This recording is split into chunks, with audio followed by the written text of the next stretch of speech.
께서 우리에게 주신 말씀은 시편 85편과 86편, 구약성경 865쪽입니다. 우리 함께 드라마 바이블로 먼저 하나님의 말씀을 읽겠습니다.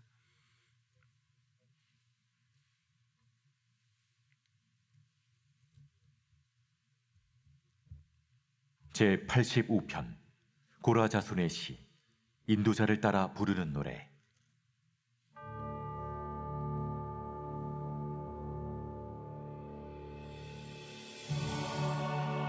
여호와여, 주께서 주의 땅에 은혜를 베푸사 야곱의 포로된 자들이 돌아오게 하셨으며 주의 백성의 죄악을 사하시고 그들의 모든 죄를 덮으셨나이다. 주의 모든 분노를 거두시며 주의 진노를 돌이키셨나이다. 우리 구원의 하나님이여, 우리를 돌이키시고 우리에게 향하신 주의 분노를 거두소서. 주께서 우리에게 영원히 노하시며 대대에 진노하시겠나이까? 주께서 우리를 다시 살리사 주의 백성이 주를 기뻐하도록 하지 아니하시겠나이까? 여호와여, 주의 인자하심을 우리에게 보이시며 주의 구원을 우리에게 주소서. 내가 하나님 여호와께서 하실 말씀을 들으리니 무릇 그의 백성, 그의 성도들에게 화평을 말씀하실 것이라. 그들은 다시 어리석은 대로 돌아가지 말지로다. 진실로 그의 구원이 그를 경외하는 자에게 가까우니 영광이 우리 땅에 머무르리이다. 인애와 진리가 같이 만나고 의와 화평이 서로 입맞추었으며 진리는 땅에서 솟아나고 의는 하늘에서 굽어보도다. 여호와께서 좋은 것을 주시리니 우리 땅이 그 산물을 내리로다.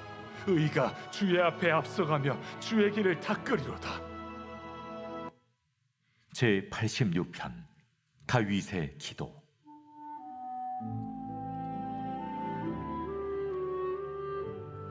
여호와여, 나는 가난하고 궁핍하오니 주의 귀를 기울여 내게 응답하소서. 나는 경건하오니 내 영혼을 보존하소서. 내 주 하나님이여, 주를 의지하는 종을 구원하소서. 주여, 내게 은혜를 베푸소서. 내가 종일 주께 부르짖나이다. 주여, 내 영혼이 주를 우러러보오니 주여, 내 영혼을 기쁘게 하소서. 주는 선하사 사죄하기를 즐거워하시며 주께 부르짖는 자에게 인자함이 후하심이니이다. 여호와여, 나의 기도에 귀를 기울이시고 내가 간구하는 소리를 들으소서. 나의 환난 날에 내가 주께 부르짖으리니 주께서 내게 응답하시리이다. 주여, 신들 중에 주와 같은 자 없사오며 주의 행하심과 같은 일도 없나이다. 주여, 주께서 지으신 모든 민족이 와서 주의 앞에 경배하며 주의 이름에 영광을 돌리리이다. 무릇 주는 위대하사 기이한 일들을 행하시오니 주만이 하나님이시니이다. 여호와여, 주의 도를 내게 가르치소서. 내가 주의 진리에 행하오리니 일심으로 주의 이름을 경외하게 하소서. 주 나의 하나님이여, 내가 전심으로 주를 찬송하고 영원토록 주의 이름에 영광을 돌리오리니 이는 내게 향하신 주의 인자하심이 크사 내 영혼을 깊은 수월에서 건지셨음이니이다. 하나님이여, 교만한 자들이 일어나 나를 치고 포악한 자의 무리가 내 영혼을 찾아 싸우며 자기 앞에 주를 두지 아니하였나이다. 그러나 주여, 주는 긍휼히 여기시며 은혜를 베푸시며 노하기를 더디하시며 인자와 진실이 풍성하신 하나님이시오니 내게로 돌이키사 내게 은혜를 베푸소서. 주의 종에게 힘을 주시고 주의 여종의 아들을 구원하소서. 은총의 표적을 내게 보이소서. 그러면 나를 미워하는 그들이 보고 부끄러워하오리니 여호와여, 주는 나를 돕고 위로하시는 이시니이다. 아멘. 우리가 평상시에 하는 말 중에도 똑같은 말이지만 어떤 상황에서 그 말이 하게 되었느냐에 따라서 그 말의 의미와 그 말의 의도가 전혀 다르게 나타나기도 합니다. 그래서 그 말의 뜻보다 중요한 것이 그 말이 언제 어느 상황에서 나온 말이냐 하는 것을 아는 것이 그만큼 훨씬 더 중요할 수 있죠. 오늘 본문의 말씀도 마찬가지고 거의 모든 시편의 말씀도 마찬가지입니다. 특별히 오늘 시편 85편과 86편을 읽었는데 그중에 오늘 85편을 살펴보려고 하는데요. 이 85편의 배경은 이스라엘 백성들이 바벨론의 포로로 잡혀갔다가 다시 돌아온 1차 포로 귀환을 배경으로 하고 있습니다. 특별히 1절부터 3절까지의 말씀을 보게 되면 하나님께서 은혜 가운데 이스라엘 백성들을 70년 동안 바벨론의 포로 생활 속에서 어떻게 돌리시게 되었는지 그것을 신학적으로 해석하고 있는 내용을 볼 수 있죠. 간단하게 살펴보면 이렇습니다. 1절에 여호와여 주께서 주의 땅에 은혜를 베푸사 야곱의 포로된 자들이 돌아오게 하셨으며 라고 말하죠. 주의 땅에 은혜를 베푸셨다. 하나님께서 은혜 베푸셔서 포로된 자, 여기 야곱은 이스라엘 백성들을 상징적으로 표현할 때 썼던 의미입니다. 그래서 이 바벨론의 포로로 잡혀갔던 이스라엘 백성들이 돌아오게 하셨다는 겁니다. 2절에서는 그것은 곧 어떤 것이었냐면 주의 백성의 죄를 용서하시고 덮으신 사건이었다라고 이야기하고, 또 그것은 3절 말씀 보게 되면 주님께서 모든 분노를 거두시고 주의 진노를 돌이키신 사건이었습니다 라고 말하면서 과거에 이스라엘 백성들이 바벨론에 70년 동안 포로로 있다가 돌아온 그 사건을 돌아왔구나, 끝난 것이 아니라 신학적으로 해석하고 있음을 보게 되는 것이죠. 그런데 이렇게 1절부터 3절까지 말씀을 통해서 이스라엘 백성들이 바벨론 포로에서 돌아온 것을 신학적으로 해석하고 나아갔던 이 고라 자손들이 사전에서 갑자기 이상하게 말하고 있습니다. 어떻게 말합니까?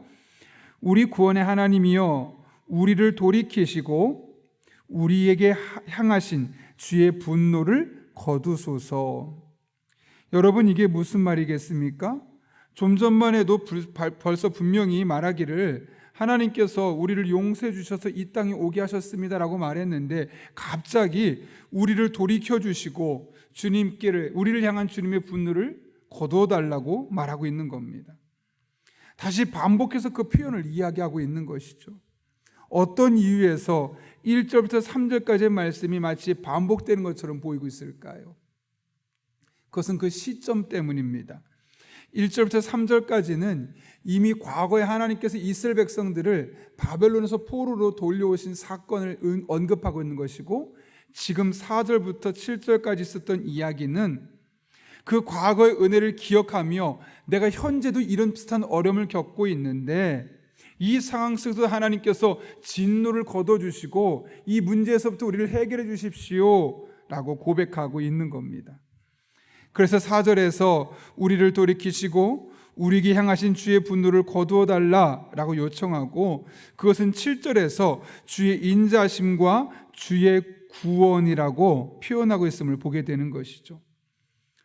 어떤 어려움인지는 정확하게 알지 못하지만 적어도 지금 이스라엘 백성들은 자신이 겪고 있었던 이 어려움의 사건을 마치 과거에 이스라엘 백성들이 포로로 잡혀왔던 그 사건과 유사한 사건으로 보고 있는 것이죠. 그것은 바로 그들의 죄로 말미암아 하나님의 진노가 그들에게 임했기 때문에 나타난 사건이었다라는 것을 보게 되는 겁니다. 여러분, 이게 도대체 무엇을 의미하는 겁니까? 현재 자신들의 어려운 형편을 우리가 지금 왜 어렵지? 왜 이런 문제가 나에게 있는 것이지? 신학적으로 해석한 겁니다. 그리고 내 이 어려운 상황 속에 하나님 들어와 주셔서 과거의 나의 비슷한 사건 속에 함께 하시던 하나님께서 지금 나의 삶에 개입해 주셔서 이 문제도 동일하게 풀어주시기를 간구하고 있는 장면임을 우리는 볼 수 있는 것이죠. 여러분, 이 세상의 모든 것들은 하나님과 철저하게 아주 밀접하게 연관되어 있습니다. 그래서 우리는 우리 삶에 드러나는 현상만 가지고 보아서는 안 됩니다. 그래서 현상만을 바라보고 그 현상만을 풀어내기 위한 해법을 찾아서는 안 되는 것이죠. 오히려 먼저 신학적으로 해석하고 도대체 이 문제의 원인이 무엇인가를 밝혀내게 될 때, 그럴 때 그 문제를 온전히 풀어낼 수 있는 것이죠.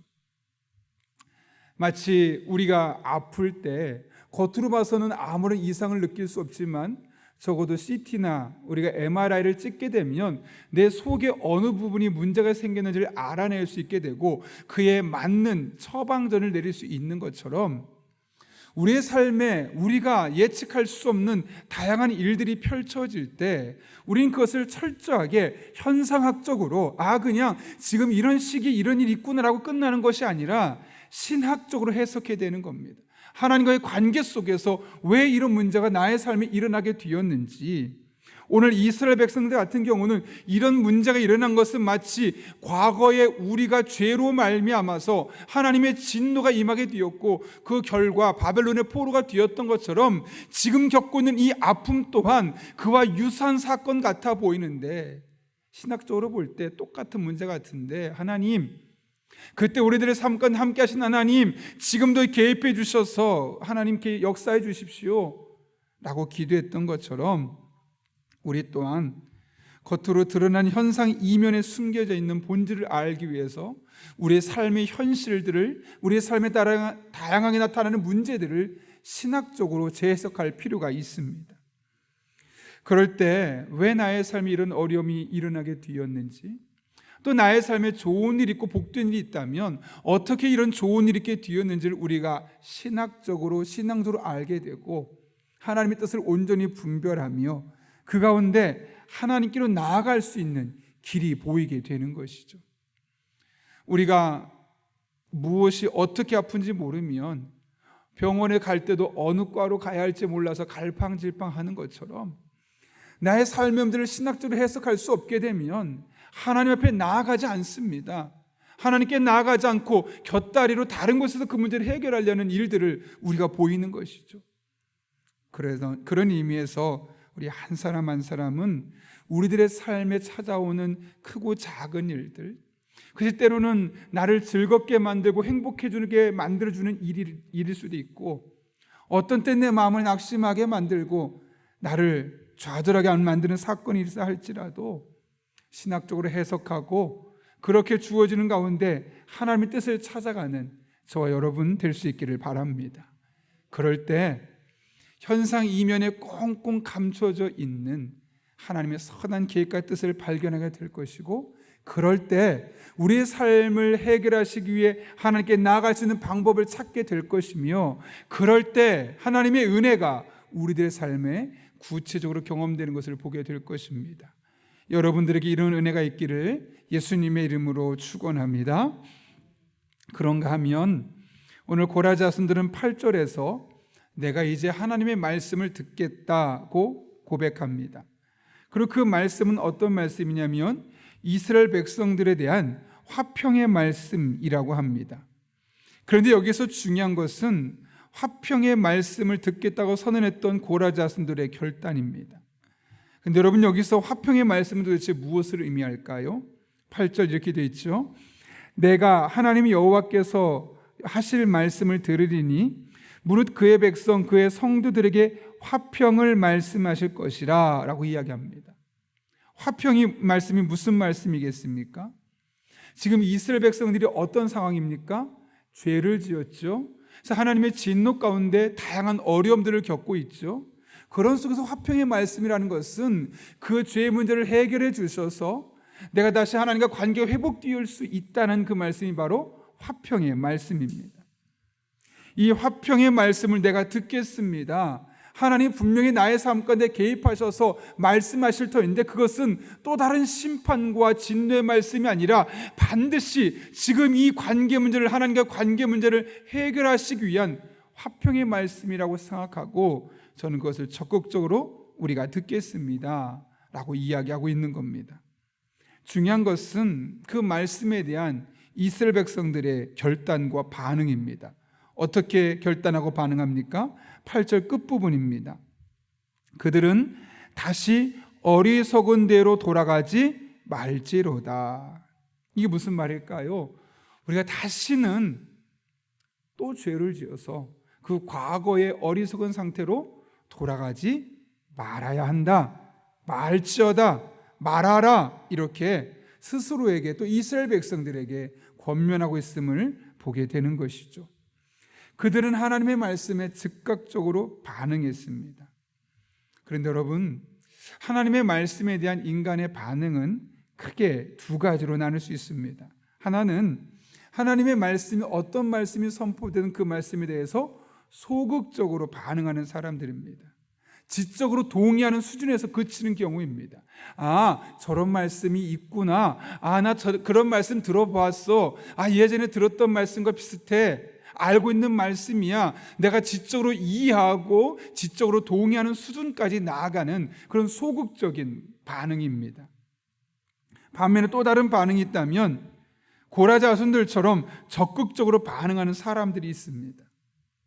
그런데 문제는 그런 사람들이 소수라는 것이죠. 그럼 여러분, 하나님의 은혜는 누구에게, 어떤 사람에게 임할까요?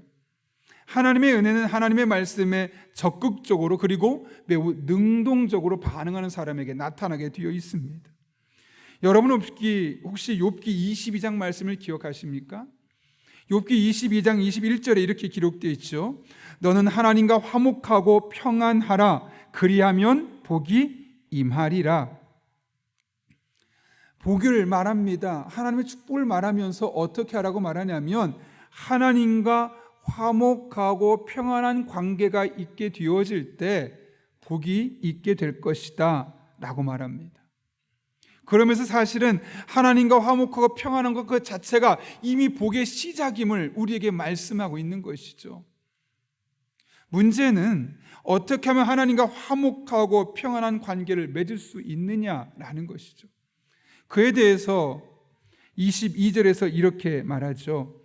너는 하나님의 입에서 교훈을 받고 하나님의 말씀을 내 마음에 두라. 여러분, 이게 무슨 말이겠습니까? 하나님의 은혜와 축복을 경험하길 원한다면 지금 나의 영적인 모습이 하나님과 평안하고 하나님과 화목한 관계가 되어야 한다라고 말씀하고 있는 것이죠.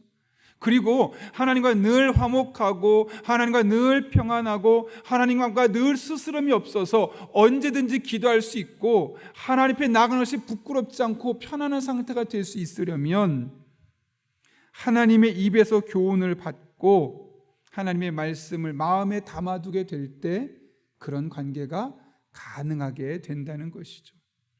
여러분, 사실 부부관계도 그렇지 않습니까?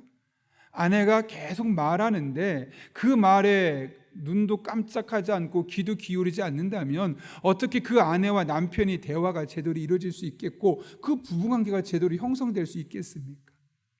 남편이 하는 말 귀 기울여 듣고 아내가 하는 말 마음을 담아 듣게 되어질 때 상대방과 화목하게 되고 평안한 관계가 되고 그럴 때 좋은 부부관계가 되는 것 아니겠습니까?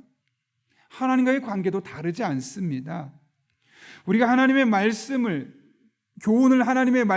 하나님의 입에서 교훈을 받고 그 하나님의 말씀을 내 마음에 담아두고 그 말씀이 나의 삶을 지배하는 그런 지배적인 가치가 되어질 때, 그래서 나의 삶의 수많은 상황들을 하나님의 말씀의 기준으로 해석하고 그 말씀을 따라 살려고 몸부림치게 될 때 하나님과 나와의 어색했던 관계는 화목한 관계, 평안한 관계가 되는 것이고, 그럴 때 하나님의 진정한 은혜와 축복이 우리의 삶을 통해 시작되는 것임을 말씀하고 있는 겁니다. 여러분, 그런 의미에서 우리 한 사람 한 사람은 늘 우리의 영적인 상태를 점검해야만 합니다. 목사이기 때문에 늘 그의 영혼이 건강하고 하나님과 화목하고 평안한 것은 아닙니다. 교회와 출근하고 있어 교회 일을 하고 있기 때문에 그 사람이 영적으로 건강한 것은 아닙니다. 내가 정말 하나님 앞에 영적으로 충만해서 하나님과 화목하고 평안한 관계, 그거 조금만 환경에 일만 생겨도 문제만 생겨도 금방 무너지게 되어 있습니다. 그것을 한결같이 유지할 수 있는 방법은 다른 데 있지 않습니다. 하나님의 입에서 교훈을 받고 그 말씀을 내 마음에 담아두고 그 말씀이 나의 삶을 순간순간 지배하도록, 나의 삶의 가치가 원리가 하나님의 말씀이 되어지도록 몸부림치게 되어질 때 그나마 하나님과 화목하고 평안한 관계를 맺을 수 있는 겁니다. 목사인 제가 이렇게까지 말한다면 여러분의 삶은 어떻겠습니까? 매일 하나님의 일을 말한다고 하고 매일매일 준비하는 것들이 설교고 또 성도들을 신방하고 매일 교회 안에 출근하고 교회 일들을 해나감에도 불구하고 하나님의 말씀이 잠깐 내 마음에서 사라지는 순간 하나님과의 영적인 관계는 어디 갔을까 싶을 정도로 조금씩 하나님과의 관계에서 멀어지고 세속적인 모습으로 바뀌어가는 것이 우리 목사의 현존이기도 합니다. 그런 의미에서 목사님, 우리 평신도들에게 너무 많은 것을 원하지 마십시오. 우리 하루하루 살기도 너무 바쁩니다 라고 말할 수 있을지 모르겠습니다. 그런데 여러분, 오늘 고라자손이 하는 말이 누구에게 하는 말일까요? 목회자들에게, 아니 적어도 장로들에게만 하는 이야기일까요? 어떤 안수집사나 권사나 항중직분에게만 하는 이야기일까요? 아니면 하나님의 백성이라 일컬어지는 모든 사람들에게 권하는 말씀일까요? 당연히 모든 성도들에게 하는 말씀입니다. 여러분, 여러분의 삶을 돌아보십시오. 왜 우리가 자꾸 과거의 어리석은 대로 돌아가게 되는 것일까요? 하나님의 말씀에 소극적으로 반응하기 때문에 그렇습니다. 하나님의 말씀에 적극적으로, 능동적으로, 의도적으로 반응하는 저와 여러분 될 수 있기를 바랍니다. 그럴 때 하나님과 화목하고 평안한, 그래서 여러분의 삶 가운데 새로운 일을 시작하시는, 또 여러분의 소원의 항구로 인도하시는 하나님의 은혜를 반드시 경험하게 될 것입니다. 그런 하나님의 은혜를 모두 경험하는 여러분 한 분 한 분 될 수 있기를 예수님의 이름으로 축원합니다. 우리 함께 기도하겠습니다. 거룩하신 아버지 하나님, 오늘 고라자손들의 고백과 노래를 기억하며 우리가 기도합니다. 이 세상의 모든 것들이 하나님과 연관되어 있는 것들인데 겉으로 드러난 현상만으로 판단할 것이 아니라 신학적으로 하나님과의 관계 안에서 나의 삶의 문제들을 바라보고 해석하게 도와주시며, 그럴 때 하나님 앞에 나아가서 하나님의 도우심을 간구하고 은혜를 찾는 하나님의 백성들 되게 하여 주옵소서. 뿐만 아니라 우리가 하나님과 늘 화목하고 평안한, 특별히 그를 위해서 하나님 앞에 입에서 말씀을 받고 그 말씀을 가슴에 담아두는, 그래야 늘 다시 과거의 어리석은 대로 돌아가지 아니하는 그런 능동적인 그리스도인들 될 수 있도록 우리들에게 함께하여 주옵소서. 그래서 오늘도 우리가 예비하신 하나님의 은혜를 온전히 상속받고 그 하나님과 동행하는 복된 한 날 되게 하여 주옵소서. 예수님의 이름으로 기도하옵나이다. 아멘.